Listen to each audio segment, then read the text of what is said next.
जय माता दी, हर हर महादेव। आज जिस वनस्पति की मैं जानकारी देने जा रही हूँ उस जड़ी बूटी का नाम है मकवाई। आपने बहुत बार सुना होगा कि यूट्यूब के ऊपर आपने बहुत सारे वीडियो देखे होंगे मकवाई के नाम से, और सबसे ज़्यादा यह किडनी के लिए ही इसका उपयोग किया जाता है। अब जो मेरे पास है यह 3 प्रकार की मकवाई है। एक तो यह है काली वाली। यह जो काली वाली मकवाई है यही ज़्यादातर हम मरीजों को देते थे।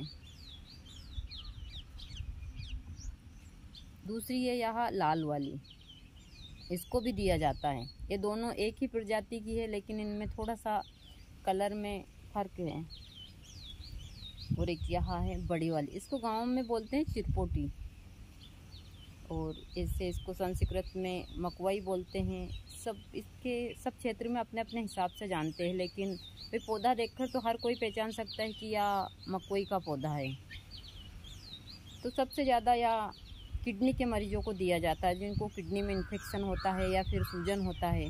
यदि आपकी किडनी में इन्फेक्शन है तो आप इसका प्रातः जल्दी 1 चम्मच जूस लेते हैं तो यह आपको काफ़ी फ़ायदा पहुंचाता है, क्योंकि गुरुजी ने बहुत सारे मरीजों को यह दिया है और उनको फ़ायदा भी हुआ। ऐसे इसका कोई नुकसान नहीं है, क्योंकि हम तो इस चीज़ को बचपन से खाते हैं। जो इसके फल है छोटे छोटे से यह खाने में अच्छे लगते हैं। जब हमको तो पता ही नहीं था, जब छोटे थे, तो यह खाने के काम भी आते हैं। और यहाँ आश्रम पे तो इतनी सारी लगी है, मैं हमेशा इसको खाती हूँ। तो आप इसे किडनी के मरीज़ हो आप, तो आप इस लाल वाली और काली वाली मकवाई का जो क्वाथ है या क्वाथ बना कर भी आप ले सकते हैं, या इसका जूस भी पी सकते हैं। लेकिन इसका प्रातः जल्दी पीजिए और थोड़ा सा ध्यान रखिए, तो आपको चाहे किडनी का इन्फेक्शन 50% आपकी किडनी ख़राब भी हो चुकी है तो उसका भी आप नियमित लेते हैं तो ठीक कर देती है।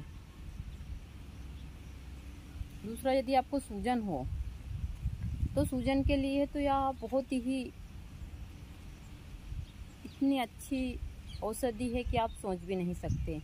गुरुजी इसको, जिसको सूजन आता था उसके लिए भी देते। वो सूजन उसी को आता है जिसकी किडनी या गुर्दे खराब होते हैं, तो यह गुर्दे और किडनी के लिए रामबाण का काम करती है। उसका कोई ज़्यादा आपको फालतू का ढचरम करने की कोई ज़रूरत नहीं। आप साधारण इसका जूस बनाइए, पीजिए। हल्का सा तोरा लगता है इसका खाने में, इसके फल भी ऐसे ही लगते हैं। फिर अभी मुझसे बहुत सारे लोग यह प्रश्न करते हैं कि जब आप लोगों को इतना जड़ी बूटी का ज्ञान है फिर गुरुजी कैसे चले गए। तो आज मैं उन सभी लोगों को एक बात ज़रूर बताऊंगी कि कहते हैं जो अर्जुन का पेड़ होता है वह अटैक के मरीज के लिए रामबाण का काम करता है।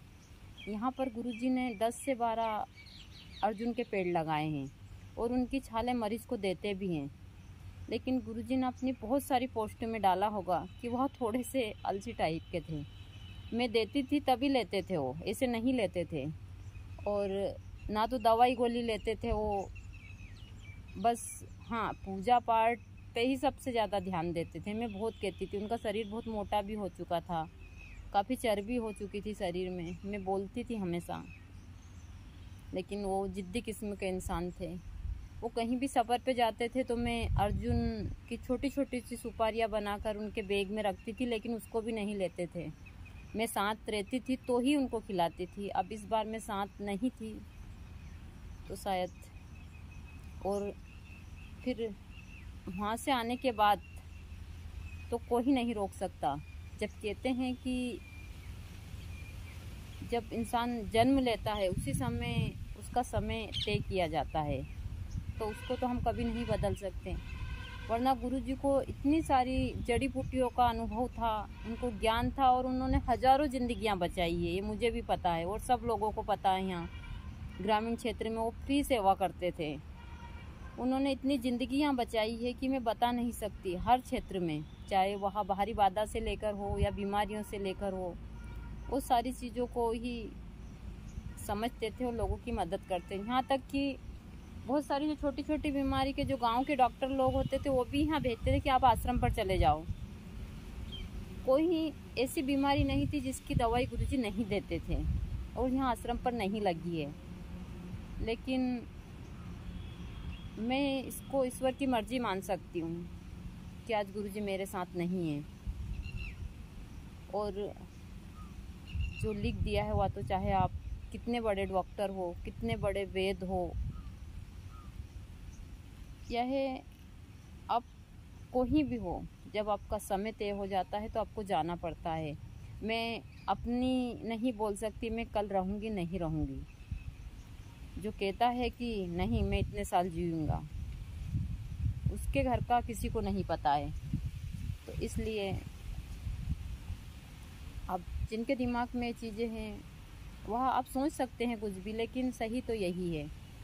और मेरे पास जितनी जानकारियाँ हैं मैं आप लोगों को ज़रूर दूंगी इन वीडियो के माध्यम से, क्योंकि इंसान का कोई ठिकाना नहीं है, आज है कल नहीं है।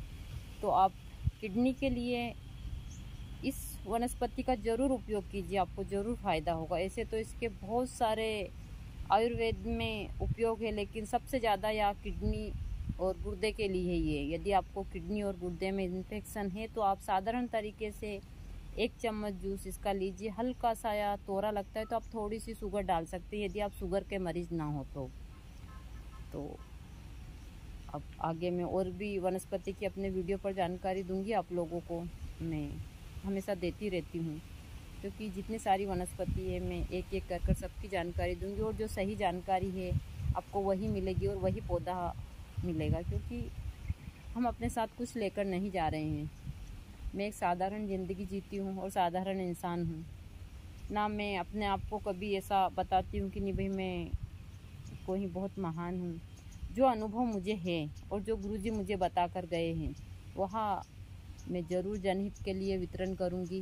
कि यदि मैं कुछ चीज़ों को आप लोगों को बताती हूँ और ज़्यादा नहीं तो मैं कुछ ज़िंदगियाँ ही बचा लेती हूँ, तो मैं अपने आप को इस मानव जीवन में आने के लिए